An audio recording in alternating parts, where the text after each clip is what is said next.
যে ইতিহাস বলে সংস্কৃতে একটা শব্দ আছে, সেই শব্দটার তাহলে মানে কি, এই প্রসঙ্গে সেই জিনিসটাও আসবে। তো ঔপনিবেশিক ইতিহাসবিদদের মধ্যে একটা ব্যতিক্রমী অবস্থান নিয়েছিলেন যিনি, তার নাম F.E. পারজিটার। F.E. পারজিটার দুটো বই লেখেন, ডাইনাস্টিজ অফ দ্য কোলিয়েজ আর এনশিয়েন্ট ইন্ডিয়ান হিস্টোরিক্যাল ট্র্যাডিশন। খেয়াল করুন, দ্বিতীয় বইটার নামের মধ্যে হিস্টোরিক্যাল ট্র্যাডিশন কথাটা আছে, এটাকেই আমি বাংলায় ঐতিহাসিক পরম্পরা বলছি, সেই ধারণাটায় আমরা আসবো। তো পারজিটার বললেন, পারজিটার যে সময় লিখছিলেন 19 শতকের শেষ 20 শতকের শুরু, তখনও প্রাচীন ভারতের ইতিহাসের এত উপাদান আবিষ্কার হয়নি। মূলত ধর্মকেন্দ্রিক সভ্যতা বলে প্রাচীন ভারতকে দেখা হতো, এবং ওই যে বললাম ব্রাহ্মণ, বৌদ্ধ এবং জৈনদের লেখা ধর্মগ্রন্থের উপর ভিত্তি করে প্রাচীন ভারতের ইতিহাস লেখা হতো। পারজিটার এই ব্যাপারটা নিয়ে আপত্তি করেন।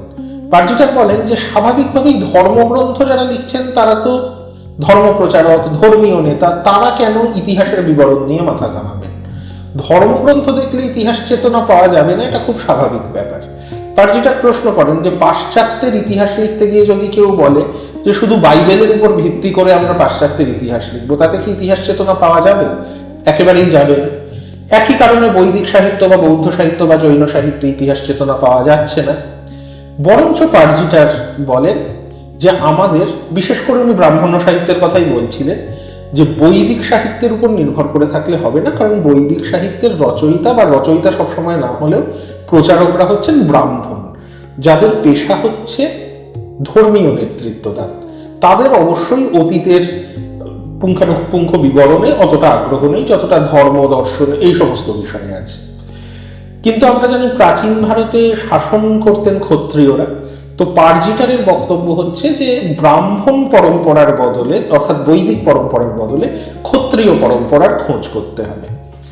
এবং এই খোঁজ করতে গিয়ে পারজিটার দেখালেন যে, বললাম অথর্ববেদে ইতিহাস বলে একটা শব্দের ব্যবহার পাওয়া যাচ্ছে, এবং পরবর্তী বৈদিক সাহিত্যে কখনো ইতিহাস, কখনো ইতিহাস পুরাণ এই রকম শব্দ পাওয়া যাচ্ছে। এমনকি ছান্দোগ্য উপনিষদ বলে একটা উপনিষদে, যেটা অন্যতম প্রাচীন উপনিষদ, ইতিহাস পুরাণকে পঞ্চম বেদ বলে উল্লেখ করা হচ্ছে। পঞ্চম বেদ কথাটা দুরকম মানে হয়, এক হচ্ছে বেদের সমান মর্যাদা দেয়া হচ্ছে, আবার চারটে বেদের মধ্যে ঢুকিয়ে নেওয়া হচ্ছে না, চারটে বেদের থেকে আলাদা করে ভাবা হচ্ছে।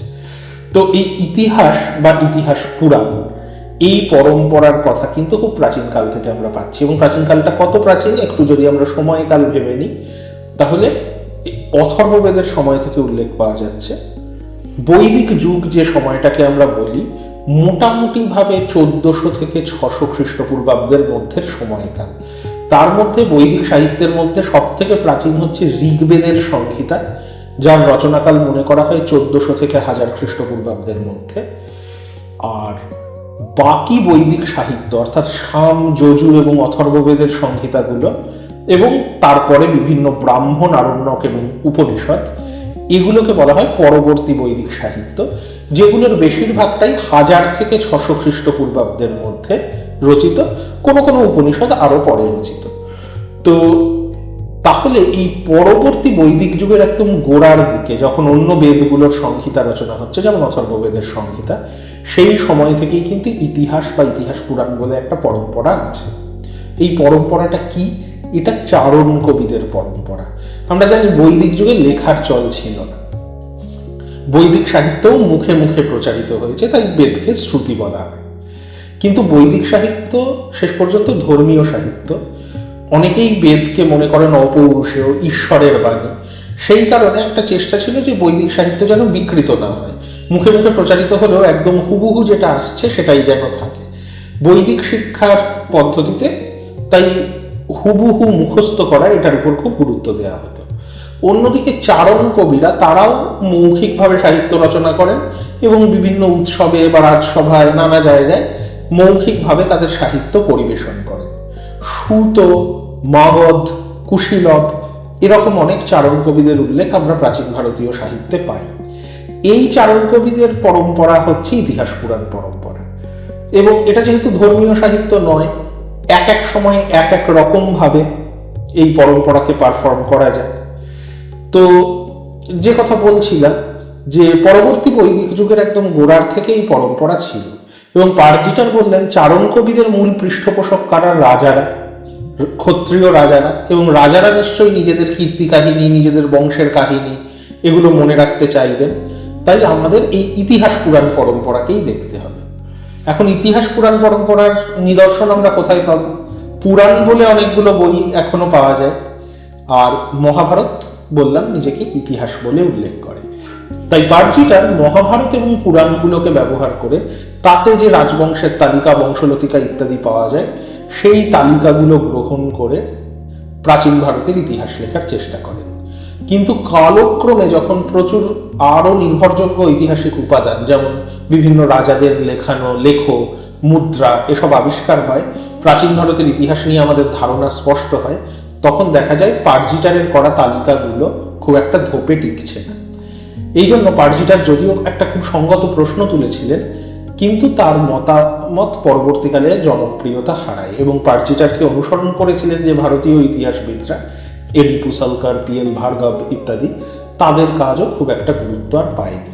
এখন এই গণ্ডগোলটা কেন হলো?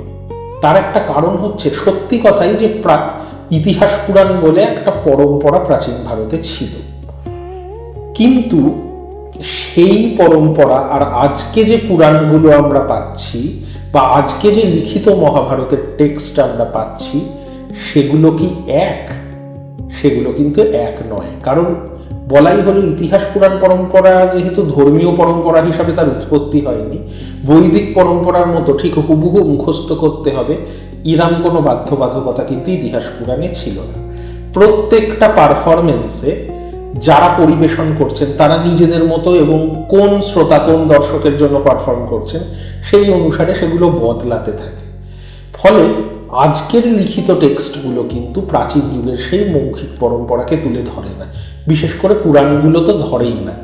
এখন যে পুরাণগুলো আমরা পাই সেগুলোও কিন্তু ধর্মগ্রন্থ হিসাবে রচিত, ব্রাহ্মণদের রচনা, এবং বৈদিক ধর্ম বদলে গিয়ে যখন বৈদিক দেবতাদের জন্য যাগযজ্ঞের পরিবর্তে মৌর্য পরবর্তী যুগ এবং গুপ্ত যুগ অর্থাৎ খ্রিস্টপূর্ব 2য় শতক থেকে শুরু করে খ্রিস্টীয় 6ষ্ঠ শতকের মধ্যের যে সময়কাল, এই সময়ে যাগযজ্ঞের পরিবর্তে পূজা অর্চনা, বেদের ইন্দ্র, মিত্র, বরুণ এই সমস্ত দেবতার বদলে নতুন দেবতাদের জনপ্রিয়তা বাড়তে থাকে, যেমন ব্রহ্মা, বিষ্ণু, শিব, দেবী ইত্যাদি।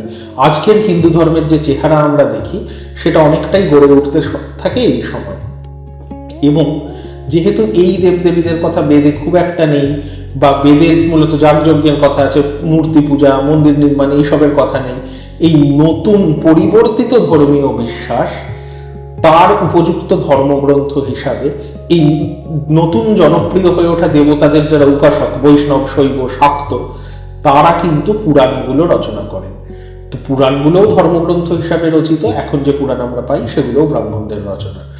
এই ব্যাপারটা পার্জিটার বুঝতে পারেননি, তার ফলে তিনি বলছিলেন যে ধর্মীয় পরম্পরায় ইতিহাস চেতনা পাওয়া যাবে না, কিন্তু আসলে তিনি বৈদিক পরম্পরার বদলে পুরাণের উপর গুরুত্ব দিয়ে এক ধরনের ধর্মীয় পরম্পরার বদলে আরেক ধরনের ধর্মীয় পরম্পরাকেই গুরুত্ব দিয়েছে। এই সমস্যাটা পার্জিটারের হয়েছিল। তাই দীর্ঘকাল এই ধারণাটা টিকে থাকে যে প্রাচীন ভারতে ইতিহাস চেতনা বলে কিছু ছিল না। জাতীয়তাবাদী ইতিহাসবিদদের মধ্যে উপেন্দ্রনাথ ঘোষাল এই ধারণাটা থেকে কিছুটা বেরিয়ে আসে এবং উপেন্দ্রনাথ ঘোষাল বলেন যে ধর্মীয় সাহিত্য মানেই তাতে ইতিহাস চেতনা থাকবে না, এর কিন্তু কোনো অর্থ নেই। ধর্মীয় সাহিত্যের মধ্যেও অতীতের বিবরণ দেওয়ার প্রয়োজন হতে পারে। কলহনের রাজতরঙ্গিনী 12শ শতাব্দীতে লেখা কাশ্মীরের ইতিহাস, সেটা তো আকাশ থেকে পড়েনি, হঠাৎ করে লোকে ইতিহাস লিখতে শিখে যায়নি। তারও আগে অতীতের বিবরণ দিয়ে বেশ কিছু রচনা হয়তো সাহিত্য হিসাবে লেখা হয়েছে, ইতিহাস হিসাবে নয়, কিন্তু অতীতের ঐতিহাসিক বিবরণ নির্ভর সাহিত্য প্রাচীন ভারতে লেখা হয়েছে। যেমন রাজাদের জীবনী সাহিত্য, ঘোষাল উদাহরণ দিয়েছিলেন বাণভট্টের লেখা হর্ষচরিত, 7ম শতকের রাজা হর্ষবর্ধনের জীবনী, তার সভাকবি বাণভট্টের লেখা। এবং এই উপেন্দ্রনাথ ঘোষাল দেখালেন যে এই অতীতের বিবরণ দেওয়া হঠাৎ করে হয়নি, তার আগে যে ধর্মীয় সাহিত্য তাতেও কিন্তু অনেক সময় অতীতের বিবরণ দেওয়ার প্রয়োজন হয়েছে। বৈদিক সাহিত্যের মধ্যে হয়েছে। বৈদিক সাহিত্য যেমন ঋগ্বেদের সময় থেকে ঋগ্বেদের রচয়িতা যে ঋষিরা বা কবিরা, তারা মূলত দেবতাদের স্তব স্তুতি করেছেন, ঠিক কথা, কিন্তু তাদেরকে পৃষ্ঠপোষকতা দিয়েছেন রাজারা। এবং অনেক সময় যে রাজারা প্রচুর দান করেছেন তাদের কথা মনে রাখা, পরবর্তী রাজাদেরকে অতীতের এই বিখ্যাত রাজাদের দানের কথা মনে করিয়ে দেয়া, এগুলোও কিন্তু ঋগ্বেদের কোনো কোনো মন্ত্র করেছে, যাদের বলে দানস্তুতি।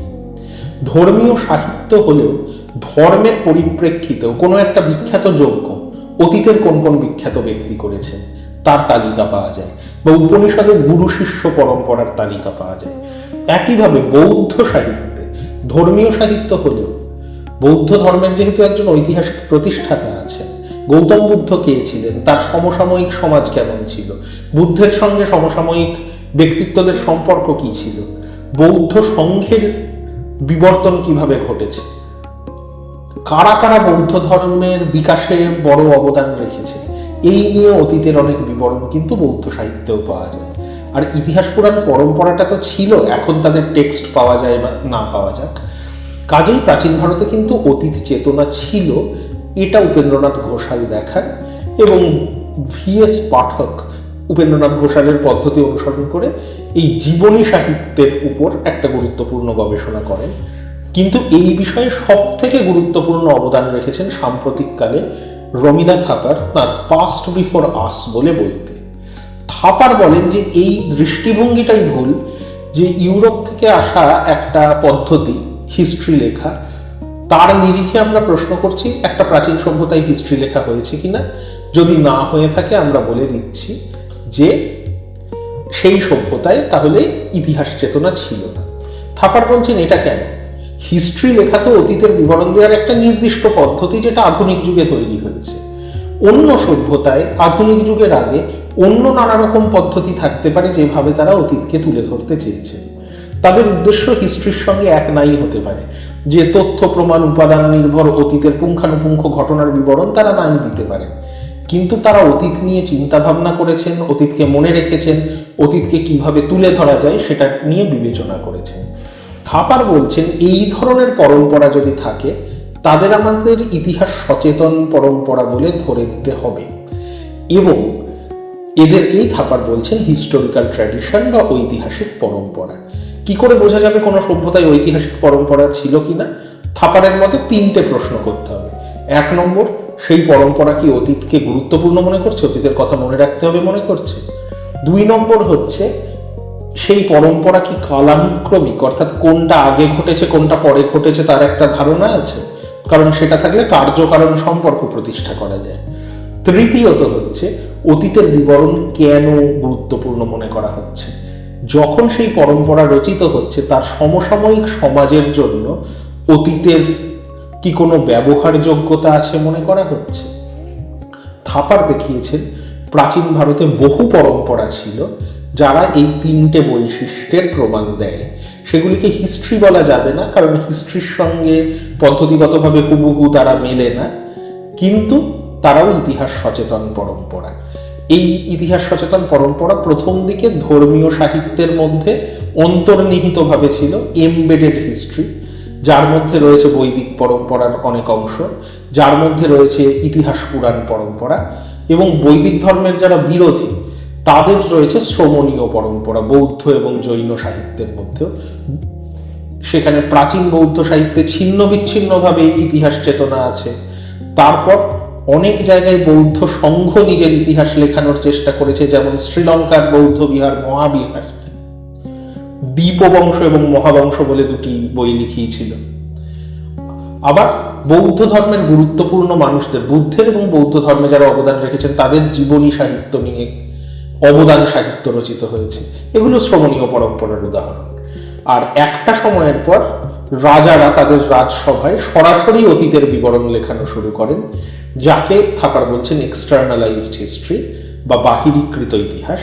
তার মধ্যে রয়েছে বিভিন্ন রাজাদের লেখমালায় শুরুতে সেই রাজার বংশের বিবরণ, বংশলতিকা রয়েছে, রাজাদের জীবনী সাহিত্য বা চরিত সাহিত্য, যেমন বাণভট্টের হর্ষচরিত, সন্ধ্যাকর নন্দীর রামচরিত, বিলহনের বিক্রমাঙ্ক দেবচরিত, এবং রয়েছে বংশাবলী বা কোনো একটা অঞ্চলের রাজবংশগুলোর বিবরণ, যার মধ্যে কল্হণের রাজতরঙ্গিনী সব থেকে গুরুত্বপূর্ণ।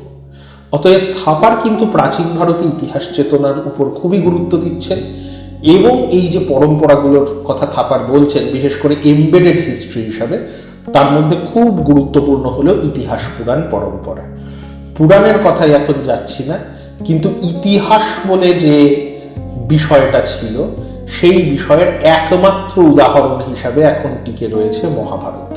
তাহলে মহাভারতকে একটা ইতিহাস গ্রন্থ হিসাবে কিভাবে দেখা যায়, যে প্রশ্নটা দিয়ে শুরু করেছিলাম সেটা দিয়ে এই পর্বটা শেষ করি, যে ইতিহাস কাকে বলে। সংস্কৃত ইতিহাস শব্দটা ভাঙলে পাওয়া যায় ইতিহাস, যা আগে ঘটেছিল। এর থেকে মনে হতে পারে ইতিহাস পরম্পরায় চারণ কবিরা যেগুলো বলতেন, তারা বলতেন এগুলো আগে ঘটেছিল। কিন্তু তারানাথ তর্কবাচস্পতি বলে একজন সংস্কৃত পণ্ডিত ইতিহাসের একটা পরম্পরাগত সংজ্ঞা সংগ্রহ করেন, যা বলছে ধর্মার্থ কাম মোক্ষাণাম উপদেশ সমন্বিতম পুরাবৃত্ত কথাযুক্তম ইতিহাসং প্রচক্ষতে। ধর্ম, অর্থ, কাম এবং মোক্ষ, জীবনের যে নানা দিক, সামাজিক নিয়ম, ধর্ম, অর্থনৈতিক এবং রাজনৈতিক উন্নতির দিক, অর্থ, কাম অর্থাৎ বিভিন্ন ধরনের অবসর বিনোদন, ইন্দ্রিয় সুখ, এবং মোক্ষ অর্থাৎ আধ্যাত্মিকতা, এই সব কিছু নিয়ে উপদেশ সমন্বিত পুরাবৃত্ত কথা। পুরোনো দিনের কথা, ধর্ম, অর্থ, কাম, মোক্ষ নিয়ে, কিন্তু তাতে উপদেশ থাকবে, শিক্ষণীয় কিছু থাকবে। এইটাই হিস্ট্রির সঙ্গে ইতিহাসের তফাৎ করে দেয়। হিস্ট্রি বলে উপাদানের ভিত্তিতে অতীতের পুনর্নির্মাণ করতে হবে, এবং হিস্ট্রিতে যা দাবি করা হয় উপাদান দিয়ে সেটা প্রমাণ করতে হয়।